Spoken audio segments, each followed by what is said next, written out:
I'm Monica. I'm from Pup and Me Photo. Okay, so today it's just going to be me chatting away about force-free methods and how I use them in my photography. So there's not going to be any behind the scenes videos, but we're going to talk about force-free and what that means and how we can incorporate it into our photography. Okay, so first let's define what force-free, fear-free, and R plus are. So these are words, I'm sure if you haven't heard of these things, you kind of hear these terms clumped all together. They're all from the same mindset. So R plus is also referred to as plus R, which means positive reinforcement. So that means just as you hear it, right? So it's positive reinforcement. We're giving treats. We are not doing anything negative towards our dogs. Force-free is where we are not forcing our dogs to do anything. We're not forcing them to get in any positions or do anything that they are uncomfortable with. And then finally, fear-free is, again, exactly how it sounds. So fear-free means we are not going to push our dogs to that limit where they're in fear. We don't want to put them in situations where they're feeling fearful. So that's what that means. That's we use those techniques, R plus, force-free and fear-free, in our photography every day. So why do we at Pup and Me Photo use R plus, force-free, and fear-free methods in our photography? Well, let me tell you, one, it makes me happy. It just makes me so happy using these methods. It doesn't stress me out. And we want to put the needs and the safety of your dog first. And that's why we use these methods. We want them to be happy and be safe, and we want them to have a good time. And by using these methods, it ensures that we meet all their needs. And another reason is that these methods are science-based. They are backed by science. There's tons of research out there showing that R plus training and methods work. It's healthy for the dog, keeps them happy. It's all the things we want.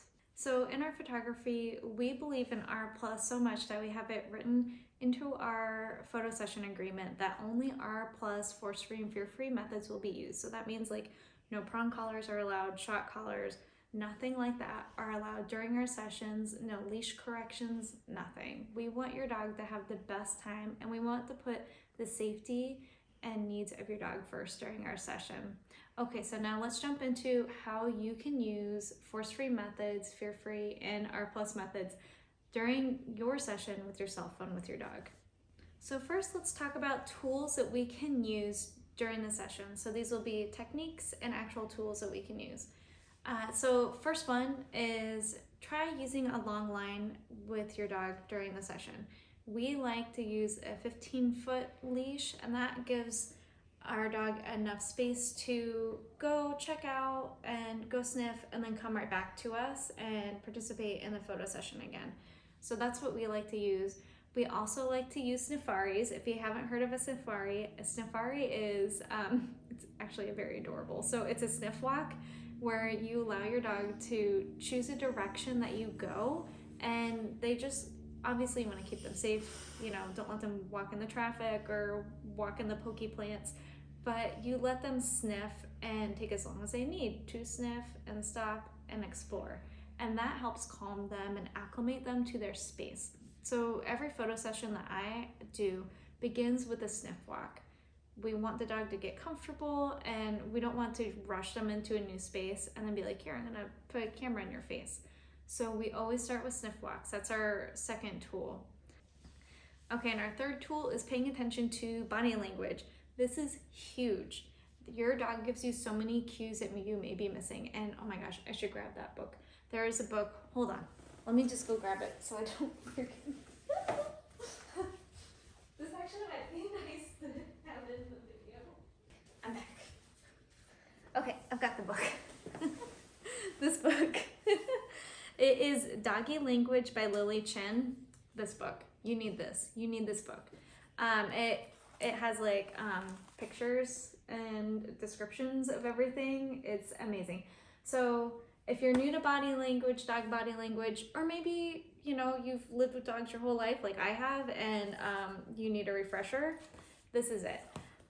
So we want to pay attention to your dog's body language. So pay attention to if they're licking their lips, if their mouth is tight, if they're holding up a paw, Little stuff like that will tell you that they are uncomfortable and that they need a break. They need to go sniff around or just end the activity altogether. Okay, so those are the 3 tools that I use. So we use long lines, we use Sniffari walks, and then we use body language. Okay, and techniques that I use. So give yourself and your dog patience. That's number 1. You can't expect to rush into photos and expect your dog to be perfect on the first try. So give yourself and your dog patience. If it's not working out, take a break. Go for a sniff walk. That is totally fine. A second technique that we use is to make sure that your dog isn't overstimulated. So sometimes dogs can get overstimulated by noises, new places, even treats. I have found can be overstimulating. The scent is like so intense, or just like, give me that treat right now, I'm so excited. So you want to limit the stimulations. So if if you are making too many noises, like cut that out. Like make a noise. If you're trying to get your dog's attention, make the noise the second you are ready to take that photo. Do not make that noise before you take the photo. Set up your camera, get everything ready, take a couple test shots, and then make the noise the second you are ready to document your dog's reaction to it, and then stop.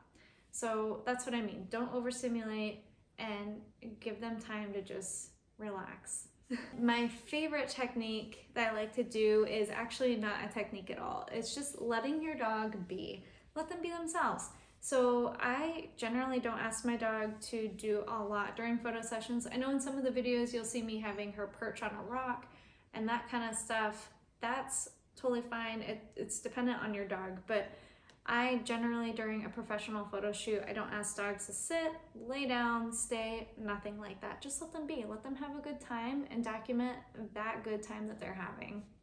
Okay, so that's what I've got for force-free methods. That is what we're all about here at Pup and Me Photo, is using R+, force-free, and fear-free methods. Okay, I hope you learned something new. We'll catch you on the next one.